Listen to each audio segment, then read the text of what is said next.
सत्य नाम सतगुर से पावे, पकड़ जिसे सतलोक को जावे, धर्मराज सिर उसे झुकावे नाम। सत साहेब सत साहेब सत साहेब। जय सतगुरु साई अरुण जी महाराज को कोटि कोटि प्रणाम। जय सतगुरु कबीर साहिब जी को कोटि कोटि प्रणाम। आप सभी भक्तजनों, प्रेमियों, साधु संतों, छोटे बड़े और पृथ्वी के मानव जाति और अन्य सभी प्राणियों को मेरा कोटि कोटि प्रणाम। सत साहेब, वंदे मातरम, जय पृथ्वी माता। तो भक्तजनों, प्रेमियों, हमने पिछली वीडियो में बताया सार शब्द की पहचान और सार शब्द क्या है। और अब जो ये वीडियो हम बना रहे हैं, यहां हम जो वीडियो बनाते हैं वो पहली बात तो झूठ मूठ काल्पनिक कहानियों, ग्रंथों, जो बनावटी सिस्टम है जो मानव ने खुद लिखे हैं, धर्म ग्रंथ, जाति भेदभाव, ऊंच नीच, ये अमीर कौन होता है, गरीब कौन होता है, ये जो नाम लिखे गए ये मानव निर्मित है। पहली बात तो यहाँ मैंने बताया था कि वो नी अक्षर नी तत्व सार शब्द यहाँ मौजूद है, उसी के हम अंश हैं। जब हम पूरी जीव जाति उसी के अंश हैं तो काहे का भेदभाव? वो तो आता जाता है नहीं, वो तो सर्वव्यापी। तो बनाए किसने? तो ये मानव ने बनाए हैं। यहां कोई ऐसा प्रकट नहीं हुआ जिसने ये छोटे बड़े वर्ण व्यवस्था, जाति व्यवस्था बनाई हो, ऐसा नहीं हुआ। और जितने भी काल्पनिक सिस्टम है ये कभी हुए नहीं, जो आप सोच रहे हो कि हुए होंगे। और जो हुए हैं उनके प्रमाण मिलते हैं। तो और आपका जो मानव का जो मेन मार्ग है, मानव की वैसे तो कोई जाति नहीं है, ना कोई धर्म है और ना ही कोई ऊंच नीच का भेदभाव है। सिर्फ धन के अकॉर्डिंग कोई कम कमाता है, कोई ज्यादा कमाता है, बस यही फर्क है, छोटे का बड़े का, और कोई फर्क नहीं। तो हम पढ़े लिखे हैं आज के जमाने में, साइंस टेक्नोलॉजी है, तो फिर क्यों धर्म जाति भेदभाव में फंसे हुए हैं? इससे तो समाज, देश, मानव जाति का वर्ग सब कमजोर होता है। और हमारे भारत में तो बखूबी पूरी तरह से ये कमजोर होने वाला सिस्टम, देश को कमजोर करने वाला सिस्टम, समाज को कमजोर करने वाला सिस्टम, मानव जाति को कमजोर करने वाला सिस्टम, ये तो हमारे देश में है। धर्म, पाखंड, कर्म कांड, काल्पनिक ग्रंथ, काल्पनिक देवी देवताओं की मूर्तियां, काल्पनिक भगवानों के नाम, ये तो कमजोर आर्थिक स्थिति को और ज्यादा कमजोर करने का ढांचा है ये। तो भक्तजनों, प्रेमियों, सतमार्ग मानव जाति का एक ही है, वो है दया, करुणा, प्रेम, एकता, सबको समान देखना, मिलजुल करके आपस में अपनी समस्या को हल करना, एकता में रहना, प्रेम से रहना, सभी जीवों की रक्षा करना, यही तो है हमारा। और रही बात महान संतों को, तो महान संतों की जो मार्ग की जो रियल में मानव जाति की जो सत्य मार्ग था उसको दबाया किन्होंने? पाखंडियों ने। पाखंडियों ने उन महान संतों का रास्ता और उनका इतिहास दबाया, सच्चा इतिहास दबाया। और उन्हीं का सच्चे इतिहास को दबा करके, उन्हीं का नाम लेकर के पाखंडवाद की कहानियां जोड़ दी, कहीं प्रकट होने की, कहीं कुछ करने की, कहीं कुछ करने की। सतगुरु कबीर साहिब पे भी कहानियां थोपी गई हैं पाखंडवाद ने, तरह तरह की कहानियां कि वो ऐसे हुए थे, वो हुए थे, उन्होंने वो किया, वो किया। गुरु रविदास जी पर भी काल्पनिक कहानियां थोपी गई हैं पाखंडवादियों ने, अपना नाम चलाने के लिए। अपना एक नाम है उनका धर्म का, वो चलाने के लिए। तो ये क्या है कि अपना नाम साथ में जोड़ देना, ये एक तरीका होता है, चतुराई है, चालाकी है इतिहास रचने की। हालांकि पाखंडियों का कोई इतिहास नहीं है, और जिनके नाम पर वो पाखंड करते हैं वो लगभग काल्पनिक देवी देवताओं का नाम लेकर के ही मानव जाति को लूटते हैं। ये सत्य है, बिल्कुल भी झूठ नहीं है, यहां झूठ बोला ही नहीं जाता मेरे चैनल पे। मानव पंथ एक है के चैनल पर झूठ बोला ही नहीं जाता। तो भक्तजनों प्रेमियों,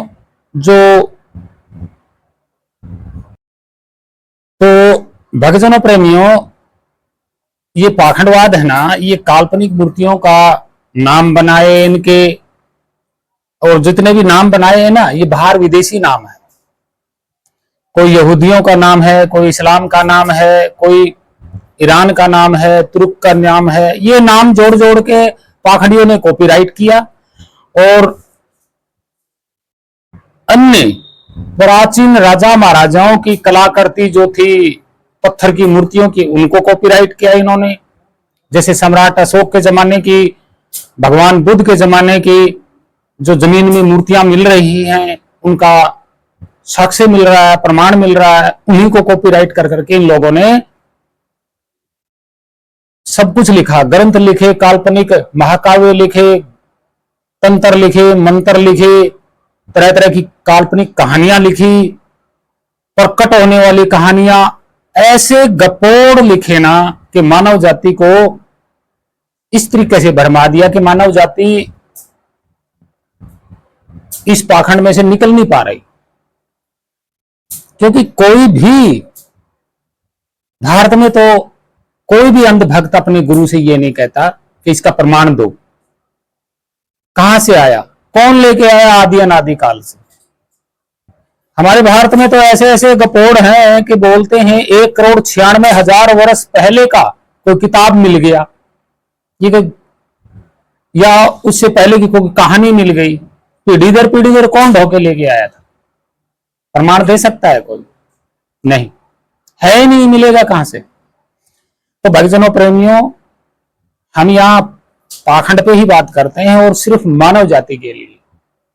देखिए, काल्पनिक नाम जो हैं ये हमारी भाषा के हैं, अक्षरों के हैं, इनमें नहीं भ्रमित होना चाहिए। ये उस सर्वव्यापी के नाम नहीं है, ये बनाए गए हैं, भाषा में बनाए गए हैं। जब भाषा नहीं थी तो क्या बनाएगा भाई, क्या लिखेगा, क्या पढ़ेगा? तो भाषा हमारे पास है, और हम कुछ भी लिख देते हैं अपनी मर्जी से, मन में आया वही लिख दिया। तो ऐसा ना करें, और आगे भी हे मानव ऐसा ना लिखें कि मानव जाति का नुकसान हो, या वो भ्रमती रह जाए, वो आर्थिक स्थिति से कमजोर हो जाए। ऐसा ना करें। सबसे ज्यादा धन पाखंड में बर्बाद होता है, और पाखंडी लोग हवाई जहाजों में घूमते हैं, देशों विदेशों में यात्रा करते हैं, दावे करते हैं मंत्र से, तंत्र से, फूक झाड़े से हम ठीक कर देंगे, वो कर देंगे, भविष्य बता देंगे, आपके साथ क्या हुआ है, क्या पीछे हुआ है, वो सब बता देंगे। ये पाखंड है, पूरी तरह पाखंड है, इसको कोई सत्य प्रमाण नहीं कर सकता। और हमारे भारत में तो ऐसे बाबाओं ढोंगियों की होड़ लगी हुई है, और वो भी आपस में लड़ रहे हैं। ये भी नहीं है कि उनकी भी कोई एकता हो, नहीं, उन पाखंडियों की भी कोई एकता नहीं है। वो भी आपस में लड़ रहे हैं, वो भी एक दूसरे की काट कर रहे हैं। सत्य कोई जानता ही नहीं है, धर्म गुरु बन के बैठे हुए हैं। तो हे मानव जाति, ऐसे गुरु से बच के रहना जो आपसे चढ़ावा ले, बिल्कुल मत देना। आपको अगर पूजा करनी है तो हम इस वीडियो में आपको बता देते हैं, आप उसकी पूजा कीजिए। हालांकि आपका समय अच्छा रहेगा और पूरी जिंदगी खुशियों से भरी गुजरेगी। आपकी संतानें भी अगर आपके रास्ते पे चलेंगे, उस पूजा पर चलेंगे, तो उनकी जिंदगी भी खुशियों से भरी रहेगी। ये सत्य है। तो हम बता रहे हैं आपको, और उन पाखंडी गुरुओं को मैं यही संदेश देना चाहता हूं कि वो अपना धंधा करके खाएं, जनता के पैसे से ऐसे ना करें।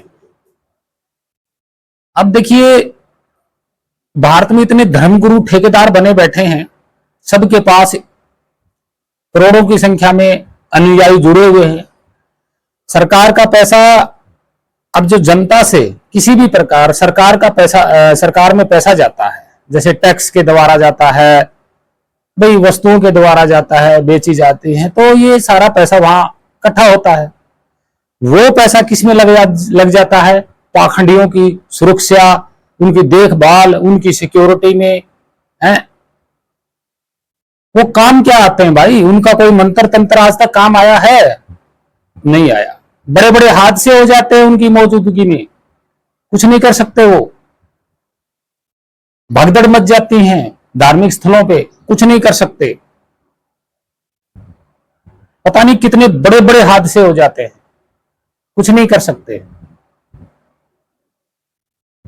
क्योंकि हमने हादसा होने का कारण कभी ढूंढा नहीं, परमात्मा पे थोप देते हैं।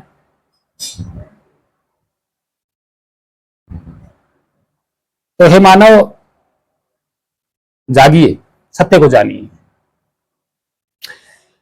और हम कोई भी चीज बनाते हैं, कोई भी वस्तु बनाते हैं अपनी ओर से, वो बनाते हैं, उसमें टाइम लगता है, और जब हम उसको यूज करते हैं पूरी तरह तो भी टाइम ही लगता है ना।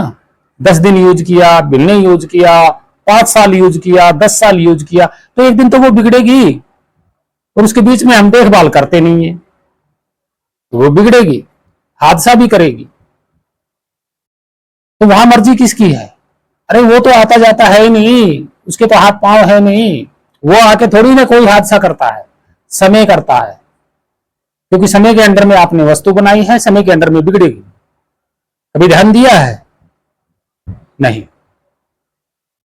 ये सबसे बड़ा कारण है। कारण नहीं ढूंढता कोई भी, सब भगवान पे थोप देते हैं कि भगवान की मर्जी है। कोई प्रमाण दे सकता है भगवान की मर्जी है कि उसने आके किया, इस बड़े हादसे को किया?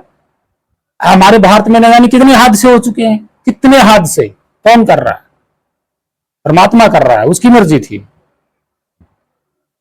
ये पाखंडियों का हाथ साफ करने का तरीका है, पीछे हटने का तरीका है। कारण कोई नहीं बताता, कारण कोई ढूंढने की कोशिश ही नहीं करता।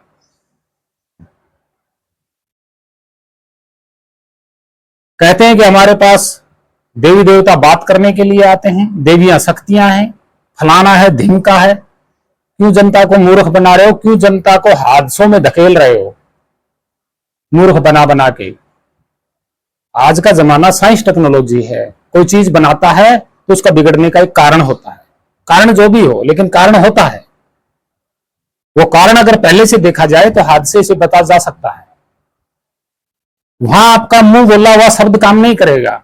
किसी भी चीज को ठीक करने के लिए, अब लोहे की कोई चीज बिगड़ गई, वो चाहे किसी भी चीज थी, अब आप मुंह से बोल बोल के ठीक करोगे, उसके वेल्डिंग, लोहे की चीज टूट गई, अब उसको आप वेल्डिंग करोगे तभी जुड़ेगी। अब आप उन दोनों टुकड़ों को लेकर के ऐसे बोलते रहो, मंत्र जप करते रहो, क्या वो जुड़ जाएंगे? वेल्डिंग हो जाएगा? भाई वस्तु है, टूट गई, टूट गई। ठीक इसी तरह ये शरीर है, बिगड़ गया तो भाई दवा तो लेनी पड़ेगी ना। अब ये थोड़ी है कि कोई बीमारी होगी और आप मुंह से जुबान से मंत्र जपते रहेंगे ठीक हो जाओगे। अगर शरीर ठीक हो सकता है तो अन्य वस्तु भी ठीक होनी चाहिए। और फिर मंत्र जप कौन सी भाषा में बोल रहा है? संस्कृत तो बाद में आई है। हिंदी में बोल रहा है, हिंदी भी बाद में आई है। और मंत्र है ही संस्कृत और हिंदी, काल्पनिक देवी देवताओं के नाम। तो हे मानव जागिए, सत्य को जानिए।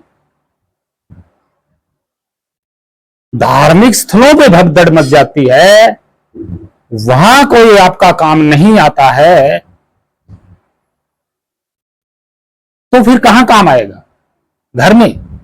अरे स्वयं तो धार्मिक स्थल में वो देवता बैठा हुआ है, वहीं हादसा हो गया और मर्जी किसकी बता रहे हैं? उसी की मर्जी बता देते हैं। अब मान लीजिए केदारनाथ में भी हादसा हुआ था, तो मर्जी किसकी थी? भगवान शिव की। हालांकि वहां भगवान शिव का कोई स्थान है ही नहीं, वहां बौद्ध मठ हुआ करता था कभी।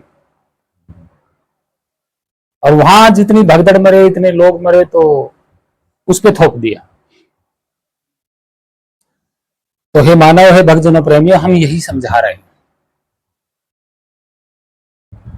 और ना वो सर्वव्यापी, वो आपके अंदर भी मौजूद है, बाहर भी मौजूद है। उसका कोई नाम नहीं है। उसको तो सिर्फ स्थिरता में जाना जाता है। वो क्यों? खुद स्थिर है। वो निअक्षर, नितत्व, सार शब्द, आदि नाम, सत्य नाम। आदि अनादि काल से जो वो नाम है, वही वो स्वयं है। वो द्वैत में है नहीं।